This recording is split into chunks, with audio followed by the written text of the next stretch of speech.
When I get that feeling, I want sexual healing. You all remember that song by Marvin Gaye? That's what I'm going to talk about today, is sexual healing, but maybe not in the way that you're expecting. Let's start with some numbers. Multiple sources tell us that the top 5 causes of divorce are lack of commitment, infidelity, financial stress, constant fighting, and lack of intimacy. I believe all of those stem from one thing: loneliness. How many of you have heard of the loneliness epidemic? How many of you have ever felt lonely, even in a relationship?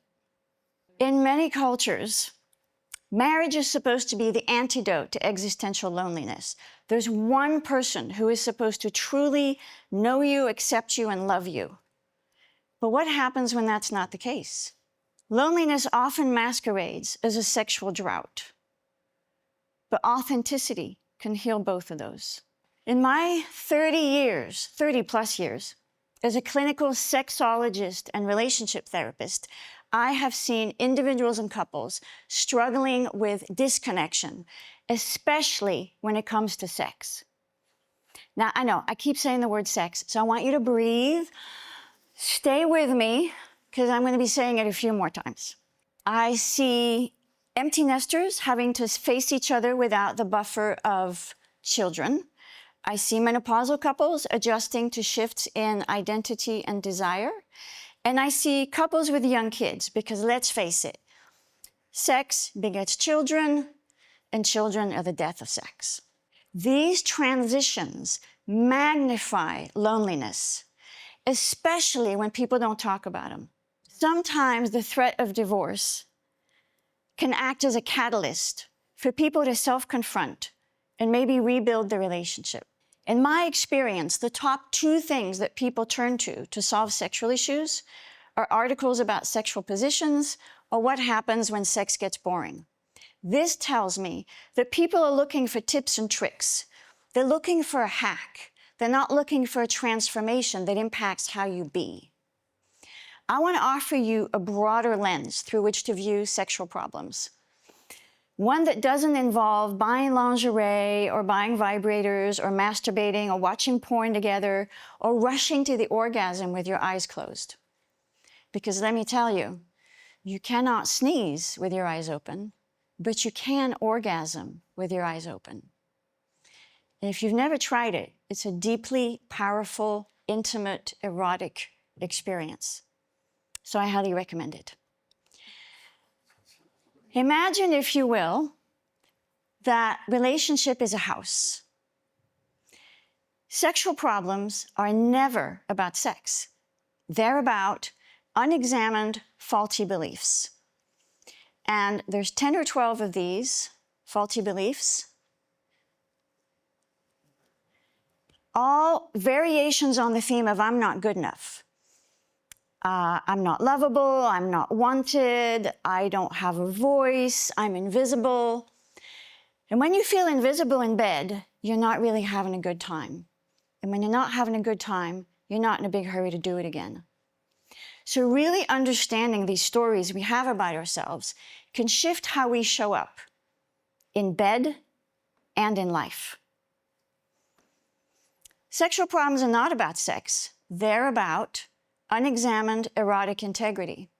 What I call erotic integrity is really knowing who you are as a sexual being, owning that, accepting it about yourself, and living that authentically.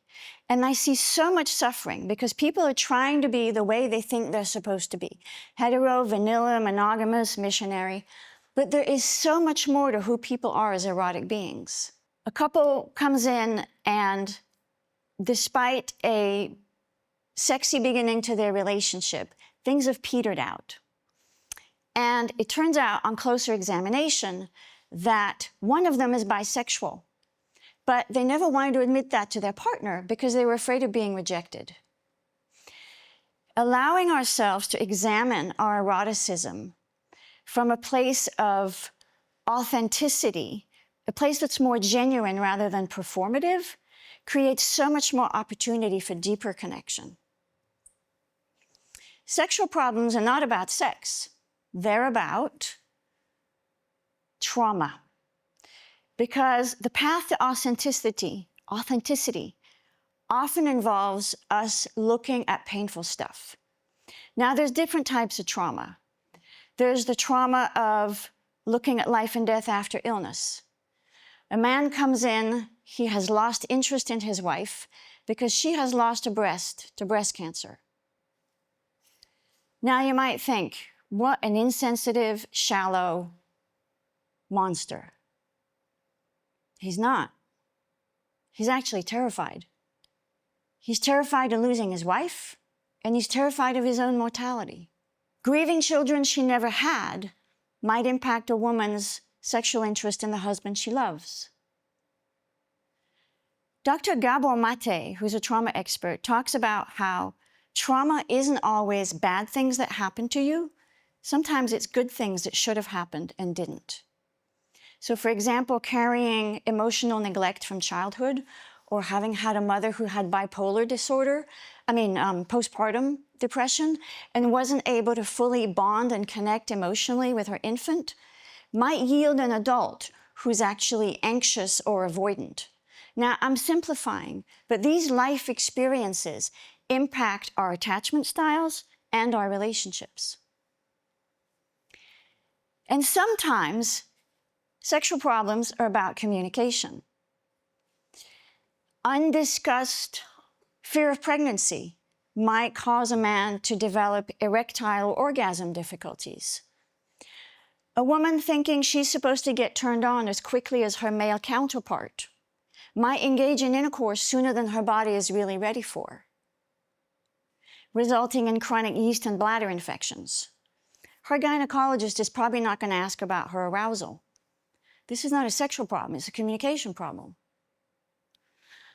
And then there's the classic blaming. You always do this, you never say that, which I'm sure none of us here have ever done. Effective communication is the bedrock of all relationships. It involves skills in nonviolent communication, active listening, setting clear boundaries, expressing desires, and creating mutual understanding. And sometimes sexual problems are caused by sex.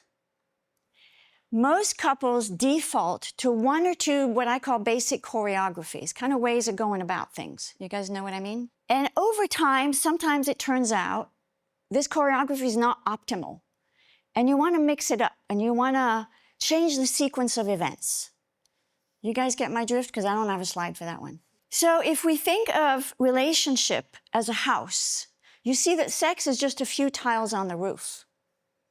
But when the tiles get shaky, people panic, and they forget about the foundation. My clients and friends describe me as tirelessly seeking truth and understanding of myself and others because I want growth. And growth comes from discomfort. It's hard work. It takes courage. In our quest for authenticity, it behooves us to ask ourselves some hard questions that help us define ourselves. For example, if you've ever had low desire, did you blame your partner and have him jump through hoops to meet some perceived standard of seduction? Or did you acknowledge your vulnerability and your sense of inadequacy? If there's something in your relationship that you're afraid of, do you move towards it or do you run away from it? Have you ever noticed something in your relationship that didn't seem quite right, but you didn't want to talk about it because you hoped it would go away all by itself? How'd that work out for you? Have you rationalized infidelity while depriving your partner of the same choice? Have you neglected yourself to the point of not wanting to be truly seen? Have you ever noticed that your partner might be a little anxious about sex? How did you handle it? Did you ignore it and proceed? Or did you stop and talk to them about it? Are you resentful, passive-aggressive, secretly masturbating instead of engaging your beloved? This is like a very popular strategy, by the way. Are you resorting to mercy sex or obligation sex? Giving it or receiving it? And does it break your heart? And if it doesn't, what part of yourself have you had to shut down? I invite you to have an honest conversation with yourself and your partner and remind yourself of what you're looking for. I am a flawed human being. I don't always see myself clearly. But I am constantly challenging myself and others because I know the value of doing hard, scary things. That's why I'm here today. What if we all strived to come from the best in ourselves? Not because we should, but because we want more. What impact might that have on our lives? It's not about sex. It's about being our most authentic selves. Because that, in turn, has the most potential to transform our sex lives. Thank you for joining me in this exploration today, and let's keep pushing the boundaries of what relationships can be.